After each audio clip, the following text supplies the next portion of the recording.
त्याच्याकडे 7 ते 8 पेपर मिळाले, त्यानंतर कारवाई केली. मला एकच म्हणायचे, तो M2 पेपर आणायचा, हे पेपर अंधेच्या चोरीला पूर्ण आले आणि कोणत्या मर्डर आणि आयुष कोणत्याचा मर्डर या मर्डरमध्ये जे वेपन वापरले या बबलूकडून आणले गेले आहेत का याची माहिती नाही. याबद्दल अजूनही निष्पन्न करणे काम चालू आहे. अजूनही क्लिअर कट निष्पन्न नाही झालेलं आहे. एक वेळ फायनल फिगर आणि फायनल डेटा आल्यानंतर आपल्याला शेअर करण्यात येईल.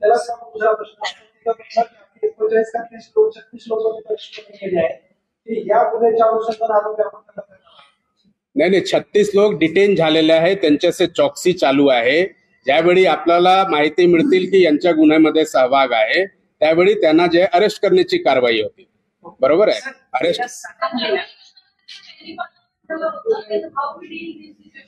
नाही, त्यामुळे आम्ही जास्त लोक पाठवलं ना तिथे की ज्यांच्यामुळे आपला टोटल 105 लोकांची टीम होती. तिथे आपण तात्पुरता जे आहे वायरलेसचे स्टेशनही एस्टॅब्लिश केला होता. बरोबर आहे. त्यासोबत QRT पाठवला होता, आपला गॅस सेक्शन पाठवला होता की जर लॉ अँड ऑर्डर सिच्युएशन झाली तर त्यांनाही काउंटर करता येईल. तसा पूर्ण तयारी निश्चित आपली टीम गेली होती. ड्रोन पाठवण्यात आले होते की वरून आपल्याला लक्ष ठेवता येईल की कुठे कोणी पळून जात आहे किंवा कोणी दुसरा काही करण्याचा उद्योग करत होता. अशा प्रकारचे पूर्ण तयारीसह आपली टीम त्या ठिकाणी गेलेली आहे. त्यामुळे कुठल्याही प्रकारचे तिथे अनुचित प्रकार घडलेला नाही आणि आपल्या टीमला चांगले यश मिळालेले आहे. सर 105 लोक कसे पाठवले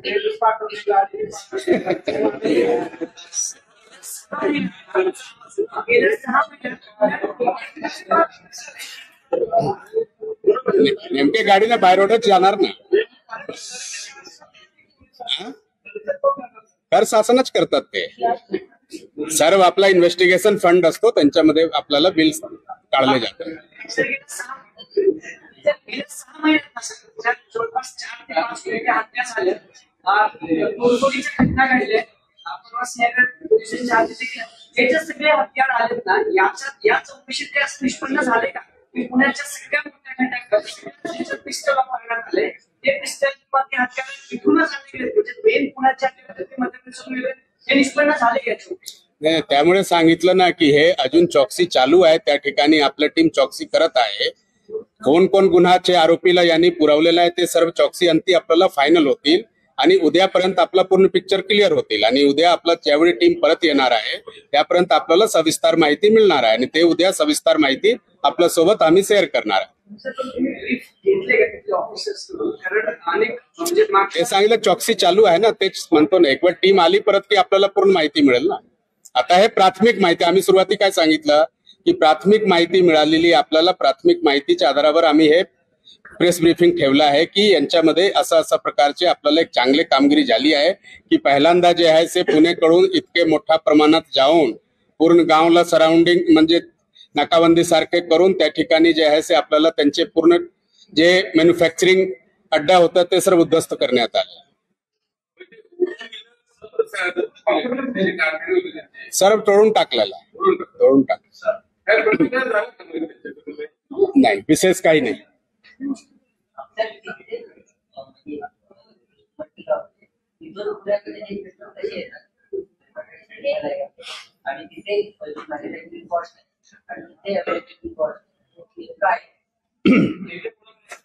नाही, यांच्यामध्ये यावेळी जे हे ऑपरेशनचे उद्देशच आहे की आपल्याला जे एक तर मीडिएटर असतो जे आणून यांना पुरवतात त्यांचीही माहिती काढून त्यांनाही आरोपी केले जाणार आहे.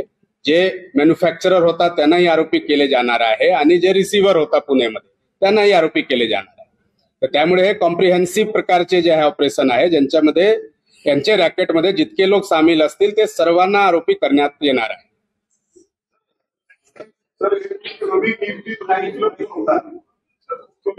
उपलब्ध होतात याची साधारण दर काय आणि म्हणजे देताना ते कुणाला मुलं असतील काय असतील, कारण पुण्यामध्ये ज्या पद्धतीने गेले काही दिवस एकदम अल्पवयीन मुलांच्या हातात सुद्धा हे पिक्चर दिसतात.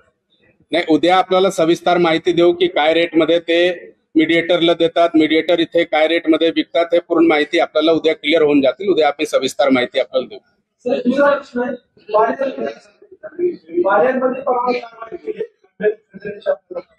कृष्णा गांधीजी नावाच्या त्यांचे लेवल कशासाठी वाढत होते? जे काही आहे तुम्हाला माहिती निखिल बोलत नाही, एसीपी क्राईम साहेब देतील ते. आपल्या फाईलची माहिती आपल्याला प्राप्त आहे, चौकशी झालेली आहे, इंट्रोगेशन झालं, माहिती आपण मोबाईल वगैरे संशोधनातून प्राप्त केली आहे. वास्तविक गोष्ट तरी संरक्षणासाठी त्यांनी ते प्राप्त केलं होतं. त्याच्या भावाच्या ताब्यामध्ये ते प्राप्त त्याच्या लक्षात परंतु त्याची कल्पना असणारे आणि पेज ऑफ हँड असे जे तिथपर्यंत आहे असे सगळे त्याच्यामध्ये आरोपी गेलेले आहेत. याच्या व्यतिरिक्त जर अजून काही त्याच्यामध्ये विषय असतील त्याच्याबाबत सुद्धा आम्ही तपास करत आहोत आणि माहिती काढत आहोत. प्राथमिक दृष्ट्या जसं म्हटलं तसं ते संरक्षण आपल्याला दिसून आलं. मला असं म्हणायचं की या अशा प्रकारच्या सध्या तरी अशा विषयांमध्ये आपण विना पुरावा विश्वास होईल त्याच्याबद्दल काहीतरी आताताईपणे उल्लेख करणं किंवा हे सुद्धा त्याला भीती म्हणजे स्वसंरक्षण काय illegal लोकांचं त्याच्याबद्दल तपास चालू आहे. काही जुने गुन्हे दाखल काही गुन्हे दाखल केले त्याच्याबाबत आम्ही शोध घेत आहोत. पण त्या अशा स्वरूपाच नाही त्याच्यासाठी असं काही करू शकता. सर याबद्दल सर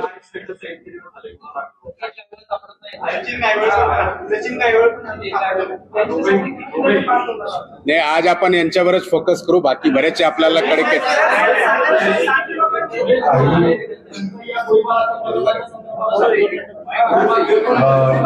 विषय असा आहे की त्याचा जो तपास आहे त्या तपासामध्ये सुद्धा ही जी प्रक्रिया आहे ज्याला आपण डिपोर्टेशन म्हणूया आंतरराष्ट्रीय स्तरावर परत आणण्याची जी प्रक्रिया असते आणि आरोपींना तिकडे ताब्यात घेऊन तिकडे आणण्याची जी प्रोसेस असते त्याला काही न्यायालयीन आणि कायदेशीर प्रक्रिया जी आहे ती अद्याप आपली चालू आहे. आणि जे आरोपी आपल्याला अजूनपर्यंत मिळालेले नाहीत तर त्याच्याबाबत सुद्धा ज्या काही टीम्स आहेत आमच्या तीनच्या सुद्धा आणि क्राईम ब्रांचच्या सुद्धा त्यांचं काम जे आहे माहिती काढण्याचं आणि इतर जे आरोपी आहेत त्यांना शोधून काढायचं ते कारण आपल्याला कल्पना आहे की त्या गुन्ह्यातले 3-4 वाटतं आपण आरोपी आता गेल्या सव्वा महिन्यामध्ये आपण अरेस्ट केले. नाही अद्याप पाहिजे तशी कुठली माहिती नाही. त्याचं कारण मला तुम्हाला सांगता येणार नाही की मी हे ठामपणे काम होतं परंतु तशी काही गोष्ट घडल्याचं आमच्याकडं आपली पथकं 100% अजूनही कार्यरत आहे. वाहन चोरी आणि सायकल चोरीचा या सगळ्या प्रकरणात जे आता आपण ऑपरेशन केले त्याचा काही संबंध आहे? हे बघा की आपल्याकडे मल्टिपल गुन्हे दाखल तुम्ही तुमच्या आताच्या प्रश्नांमधून त्या गुन्ह्यांचा उल्लेख सुद्धा केला कुठले कुठले गुन्हे दाखल आहेत आणि त्याच्यामध्ये जे फायर आर्म्स आपल्याकडे प्राप्त आहे म्हणजे आपल्याला ही जी ऑपरेशन होती पूर्ण ती अत्यंत गोपनीय पद्धतीने करायची होती. शक्य तितक्या गोपनीय पद्धतीने करायची होती. त्यात प्रथमच आपण तिथं पोहोचलोय जिथं याचा एखादा स्मॉल स्केलचा कारखाना चालतो आणि बनवलं जातं आणि त्यामुळं हे जे काही गुन्हे आता जर तुम्ही पाहिले गेल्या महिन्याभराचे जे गुन्हे त्या गुन्ह्यांमध्ये त्याचा स्रोत शोधून काढण्याचा हा प्रयत्न आहे आणि शोधल्यानंतर त्याच्यानंतर आपले हे सगळे जे अधिकारी अंमलदार आहेत यांनी तिथं जाऊन मध्य प्रदेश एटीएस आणि जळगाव पोलीस यांच्या सगळ्यांच्या मदतीने त्या गावाला कासो ज्याला म्हटलं जातं म्हणजे ऑर्डनन्स सर्च ऑपरेशन अगदी बीडीडीएसच्या टीम मेटल डिटेक्टर्स घेऊन तिथं जाऊन रोड घेऊन तिथं जाऊन त्या कारवाया पूर्ण केल्या. आसपासचे गाव असले त्या गावाचं आजूबाजूचं जंगल सुद्धा त्यांनी शोधून काढले आणि त्याच्यातून त्या कारवाया केल्या आणि कुठल्याही अशा प्रकारच्या सेटअपमध्ये असे वेपन काही लगेच तयार ठेवलेले नसतात तिथं मार्केटमध्ये ठेवले जातात. त्याची असेंब्ली केली जाते त्याचे पार्ट्स असतात वेगवेगळ्या ठिकाणी लपवलेले असतात आणि ते ऐन वेळी पटकन आणले जातात जोडले जातात आणि मग विक्री होणार असेल ऑर्डर आली असेल तर असे पाठवले जातात.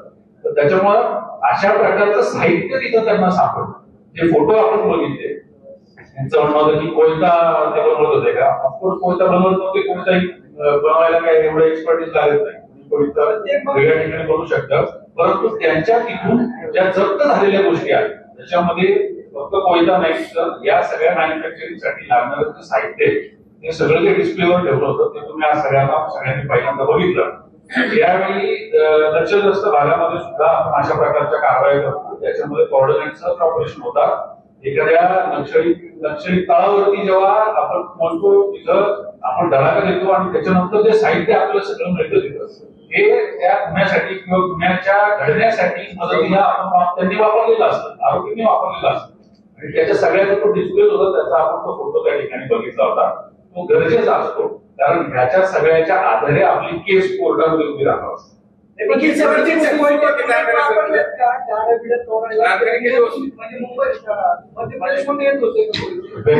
वेपन्स जे आहे ती वेपन्स कुठले वेपन्सचा डिस्प्ले म्हणजे ही जी टीम आहे ही टीम परत येऊ द्या.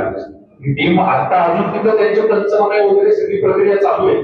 ते तिथं चौकशा करतायत. तिथली जी लोक आहेत त्या लोकांना अजून चौकशा करतात. पहाटेपासून प्रक्रिया चालू आहे.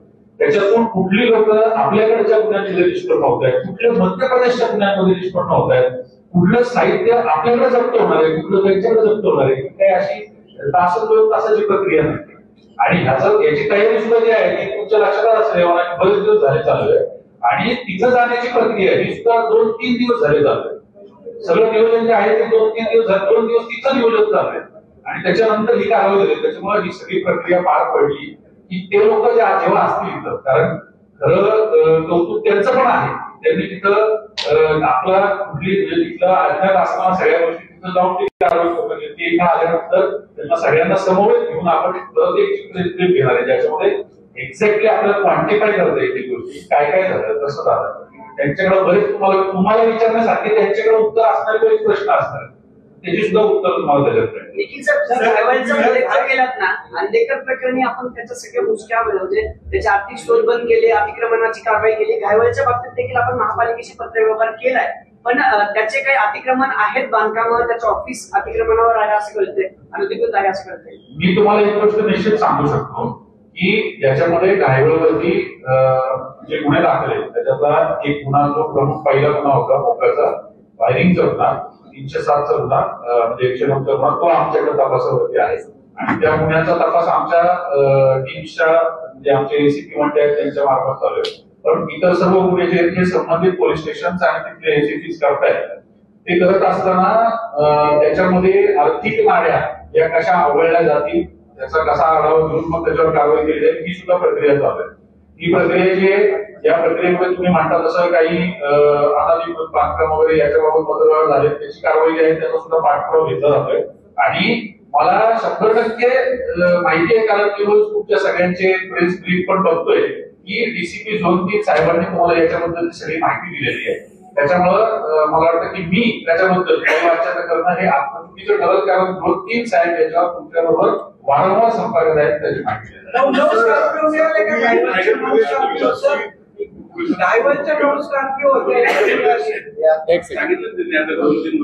प्रदेश पोलिसांचं तुम्ही कौतुक केलं मात्र तुम्ही जे ड्रोन फुटेज दिलेला आहे तिथे दिसते की दुसरे वसाहत आहे नगर आहे जेव्हा तुम्ही कारवाईला तिथे जाता म्हणजे मध्य प्रदेश पोलिसांना याची कल्पना नव्हती की तिथे मॅन्युफॅक्चरिंग फॅक्टरीज आहेत हे आहेत आता आपण सुद्धा हे रेड करायला हवं त्यांच्याकडून कुठली पावलं उचलली जात विषय कसा आहे की त्यांच्या कारवाया सुद्धा चालू असतात आपण प्रत्येक इलेक्शनच्या वेळी तुम्ही त्यांचे रेकॉर्ड काढले तरी तुम्हाला ती गोष्ट लक्षात येईल. त्याच्यामुळे आपली टीम तिथे जाते एवढी मोठी म्हणजे 105 लोकांचा तोच आहे हे बघा की आपल्याकडं आपली जी इन्फॉर्मेशन आहे त्याच्यावरती बेस्ट आपण काम करणार. तुम्ही जर प्रेस नोट वाचली किंवा त्याच्यावर अधिक माहिती जरी घेतली तुमच्या लक्षात येईल की वेगवेगळ्या राज्यांमध्ये वेगवेगळ्या प्रकारचं नेटवर्क पसरलेलं असतं त्याच्यातून या घटना ते त्यांच्या पद्धतीने करत असतात आणि त्याच्यामुळे आपल्याला सुद्धा आपल्या गुन्ह्यांमध्ये कोण आरोपी निष्पन्न होत आहेत कोण आपल्या इथल्या आरोपींच्या तिकडची कोणती लोक संपर्कात आहेत याचा अभ्यास करून मग तिथं जाऊन आपल्याला धडक द्यायला लागते आणि तो करण्याची जी प्रक्रिया आहे ती प्रक्रिया आपण हे सगळं नियोजन आमची पार पाडली. त्यांनी त्यांच्या कारवाई करणं त्यांच्याकडची जी माहिती आहे त्याच्यावर ते कारवाई करणं ह्या कारवाई तिथं चालू असतात. म्हणजे मी सांगतो म्हणून तुम्ही त्याप्रमाणे बघा तुम्ही जळगाव पोलिसांना विचारू शकता तुम्ही मध्य प्रदेश पोलिसांना विचारू शकता ते सुद्धा त्यांच्यापर्यंत त्यांच्या कारवाई त्यांच्या चालू असतात. परंतु आपल्याला आपल्या पोलिसांना आपल्या इथल्या अधिकाऱ्यांना आपल्या इथल्या तपासी अधिकाऱ्यांना तिथं काय चालतंय आपले आरोपी कोण आहेत याची सगळी अभ्यासपूर्वक माहिती घेऊन तिकडे जाऊन करण्याची जी कारवाई ती कारवाई आपण पार पाडली हे लक्षात. समीर काळेने अंधेकर हत्या प्रकरणी जवळपास 8 ते 9 पिस्टल एमपीवर काढले त्याच्यासोबत कारवाईची आहे मॅडम त्याचा सुद्धा सगळा तपास होईल तुम्ही त्या विषयाबद्दल बोलताय, 1 वर्षापूर्वीचा गुन्हा आहे, त्याचा जो इन्व्हेस्टिगेशन आहे त्या इन्व्हेस्टिगेशन याच्यातले जर भागी जुळले तर निश्चित त्याच्यातून त्याचा रोल असला तर त्या सगळ्या गोष्टींचा त्याच्यामध्ये तपास होणार आहे. नाही, आपल्या सर्वांना एक मिनिट आपल्या सर्वांना सांगितलंच आहे की यांच्यामध्ये जे हे ऑपरेशनचे उद्देश होता की आपण यावेळी पूर्ण सखोल चौकशी करणार आहे की कोण कोण नेटवर्कमध्ये आहे, कोण कोण गुन्ह्यामध्ये याबद्दलचे पिस्टल किंवा इतर जे आहे अग्निशस्त्र वापरण्यात आलेलं आहे, पुरवण्यात आलेलं आहे, हे सर्वांची चौकशी जे आहे सुरू आहे. हे सविस्तर माहिती आपल्याला नंतर देण्यात येईल. कोणाला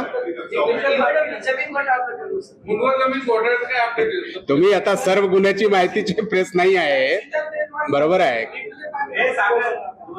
सर याच्यात 36 लोक पकडले का 47 लोक जे टीम आता स्पॉटवर गेलेली तिथं ते म्हणतात की आपण 47 लोक ताब्यात घेतलेली आपण नाही, आपल्याला आता जे फायनल आकडा जे आलेला आहे ते सांगितलं, प्रोसेस सुरू आहे. आता जे फायनल आकडा आलेला आहे की ते 36 लोकांची आहे, बरोबर आहे. तर ते अजून चौकशी चालू आहे, अजून लोकांकडून चौकशी चालू आहे. वेगळे वेगळे काही आपलं टीम करत आहे, काही एमपीचे टीम करत आहे, ते सर्व जुळवाजुळवीचे पण काम चालू. त्यामुळे सांगितलं नाही, ते एक फायनल फिगर देणे जे आहे ते बरोबर होणार नाही. त्यामुळे उद्या जे आहे ते सविस्तर आपल्याला माहिती देण्यात येतील. हे प्रायमरी माहिती आहे आणि हे चांगली कामगिरी झालेलं आहे. त्यामुळे हे आपण प्रेस ब्रीफिंग मध्ये दिलं. आकडा दिलेला आहे त्याच्यामध्ये काही 4-5 जण असे मेजर आहेत का जे प्रमुख आरोपी आहेत आणि त्यांच्या टार्गेटवर आपण त्या उद्या आपल्याला सर माहिती क्लिअर करून देतो. कारण आता काही माहिती दिल्या उद्या ते व्हेरिफिकेशन मध्ये बरोबर नसेल. कोण हँडल करत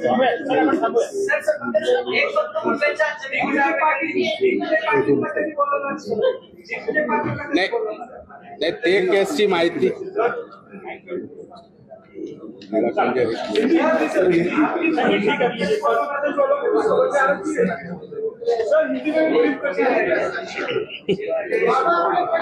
शुरू करू. मराठी तो देते, मराठी तो दिलं ना. नाही, मराठी आता आधी दिलं ना आपण, परत मराठी.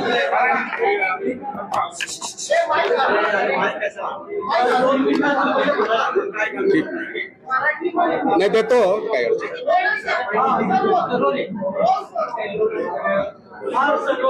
विमानतल पुलिस स्टेशनचे, एक सेकंड जरा थोडा सायलेंस.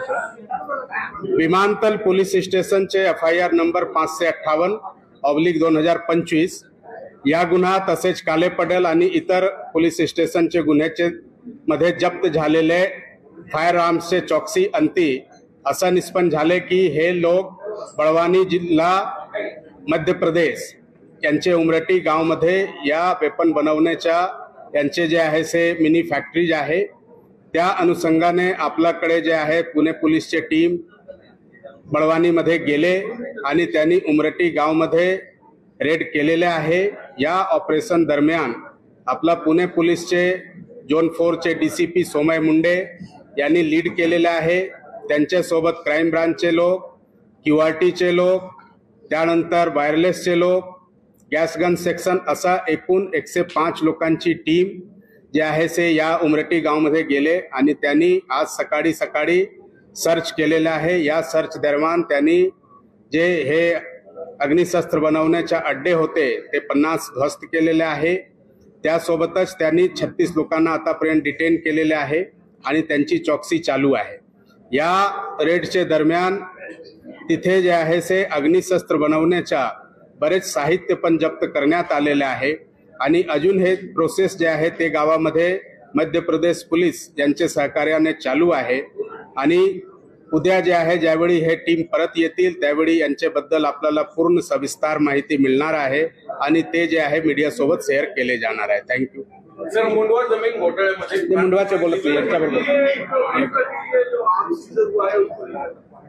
विमानतल पुलिस स्टेशन के FIR नंबर 558/2025 या इस जो है सो क्राइम में और इसके अलावा और भी बहुत सारे जो क्राइम हुए हैं जिसमें फायर आर्म्स जब्त किया गया है, उनके इन्वेस्टिगेशन में ये निष्पन्न हुआ था कि ये लोग जो है सो उमरटी गांव में, जो कि मध्य प्रदेश के बड़वानी डिस्ट्रिक्ट में है, वहां पे इसको मैन्युफैक्चर कर रहे थे।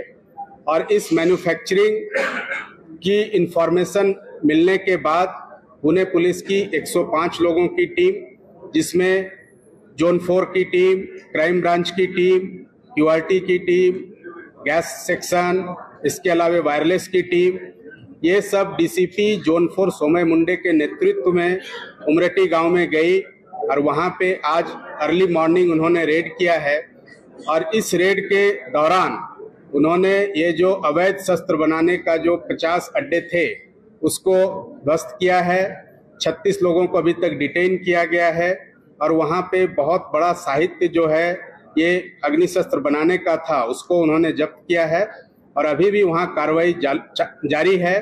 और इस कार्रवाई के बाद में इस बारे में सविस्तार जो है सो इंफॉर्मेशन अगले प्रेस नोट में दी जाएगी। Thank you. सर, ये नंबर है कि कितने पिस्टल्स या जो भी हथियार है वो जब्त किए गए अब तक? नहीं, वो साहित्य मिला है, वहां पे कोई रेडी पोजीशन में है, कोई बन रहा था इस टाइप का, तो उसको हम साहित्य बोल रहे हैं कि वो बनाने का जो सामग्री है वो जब्त हुई। ये जो यहाँ से कहाँ सप्लाई होती थी, क्योंकि आपने लिखा प्रेस नोट में कि बॉर्डर स्टेट्स पे तो और ये इंटर स्टेट सप्लाई का नेटवर्क है ये, जिसमें महाराष्ट्र भी आता है, छत्तीसगढ़ भी जाता है और दूसरे राज्यों में भी ये भेजते हैं। क्या आप उस एंगल से भी जांच होती है कि जंगलियों में हथियार पहुंचाया जाता था? हम इसमें सारे एंगल से इसकी जांच कर रहे हैं और जांच के बाद जो जो इसमें शामिल होगा सबको जो है सो आरोपी करके उनके ऊपर कार्रवाई की जाएगी। निवडणुकीच्या पार्श्वभूमीवरती काही हत्यारे येणार होती अशी काही नाही, असा काही स्पेसिफिक टिप नाही आहे।